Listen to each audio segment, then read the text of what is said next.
All right, let's dive into a fascinating case, McCann v. Wal-Mart. This is one of those cases that really forces you to think about what it means to be free and what it means to be controlled. So here's the big question we're tackling today. Can you actually be imprisoned without anyone laying a hand on you, without any locks or bars? The answer, as you'll see, is a definite yes, and this case is the perfect real-world example of how that works. To break this all down, we're going to use the classic FIRAC framework. You know the drill. We'll start with the facts, then pinpoint the legal issue, look at the rule the court used, dive into the analysis, and wrap up with the conclusion. It's our roadmap for the whole thing. Okay, first up in our FRAC analysis, the facts. Let's get a crystal clear picture of what happened that night, because every single detail here really matters for the legal argument that follows. So picture this. It's late, about 10 past 10 at night. The McCann family finishes their shopping, pays, and is on their way out. But then, bam! 2 Walmart employees physically block their cart. They accuse the kids of shoplifting on a previous day and tell the family the police are being called and that they had to go with them. For about an hour, they're held there until a security officer finally shows up and realizes, oops, it was a total mistake. They weren't let go until after 11 p.m. Now, with those facts laid out, we can move to the second and maybe the most critical part of FIRAC, the issue. What's the core legal puzzle the court has to solve here? And here it is. This is the whole case in a nutshell. The McCanns weren't handcuffed. They weren't thrown in a back room. So the big question is, does what happened to them legally count as being confined? That's exactly what the court had to decide. So how does the court even begin to answer that? Well, they don't just make it up. They turn to the R in FIRAC, the rule. Think of this as the court's legal toolkit, the established laws and principles they have to work with. So the court pulls out a major tool, the restatement of torts. It's basically the go-to guide on this stuff, and it defines confinement pretty broadly. It's not about locks and keys, it's about one person's actions setting boundaries that trap another person. But how can you set those boundaries without, actual walls? Well, this is absolutely crucial.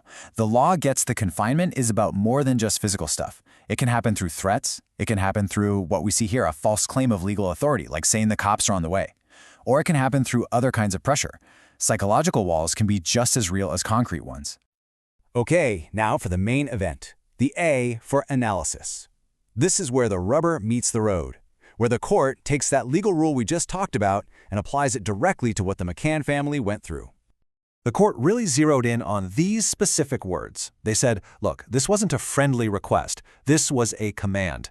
When you say the police are being called and you had to go, you're asserting authority. A reasonable person in that situation would not feel like they could just walk away. And if there was any doubt left, this detail just seals it. When the employees told a 12-year-old kid he wasn't allowed to go to the bathroom, well, that's a pretty clear sign that they were controlling the family's freedom of movement. It wasn't just a chat, it was confinement in action. So here you can see the two sides clashing head-on. On one side, you have the actual law, which says confinement can happen through threats or assertions of authority. On the other, you have Wal-Mart arguing for a much, much narrower view, that you need actual physical restraint. So, how did the court deal with Wal-Mart's argument? Well, it did some brilliant legal detective work. It went back and looked at the old case Wal-Mart was quoting, a case called Knowlton, and found that they had cherry-picked that phrase completely out of context. It's a masterclass in why you can't just pull words from a case without understanding the whole story. But Wal-Mart wasn't done yet. They had a backup plan. They argued that, okay, even if we lose on that point, the judge messed up by giving the jury the wrong instructions. And this part is a fantastic lesson in legal procedure.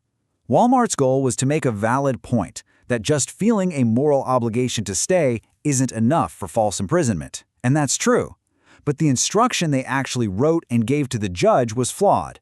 It repeated their losing argument that restraint must be physical. The court basically said, sorry, but it's your job to give us a legally correct instruction. We're not going to fix it for you. So that argument failed too. So after systematically taking apart Wal-Mart's arguments one by one, the court finally reached the C in our framework, the conclusion. And the conclusion was pretty simple. The Court of Appeals looked at everything and said, yep, the jury got it right. All the evidence, blocking the cart, claiming police were coming, not letting the kid use the bathroom, it was more than enough to prove false imprisonment. The McCanns won. And winning wasn't just symbolic. The jury awarded the family $20,000. Now, that's not just some random number. It's the legal system putting a real monetary value on the harm and the emotional distress caused by that hour of being unlawfully detained. So after walking through this whole legal maze, what is the single biggest, most important lesson you should take away from McCann vs. Wal-Mart? It all comes down to this. Confinement isn't about brute force. It's about the coerced submission of your will. If someone makes a false claim of legal authority, like the police are coming, and it makes a reasonable person feel like they can't leave, that is confinement. End of story. And if you really want to lock this down, don't stop here. Go back and reread the part where the court tears down the Knowlton argument. Or, better yet, try to write a correct jury instruction that makes Wal-Mart's point without misstating the law. The goal is to truly get how the court reasoned its way to the finish line. Because at the end of the day, this case makes us ask a really important question. Where do we draw the line between a simple request and an act of imprisonment?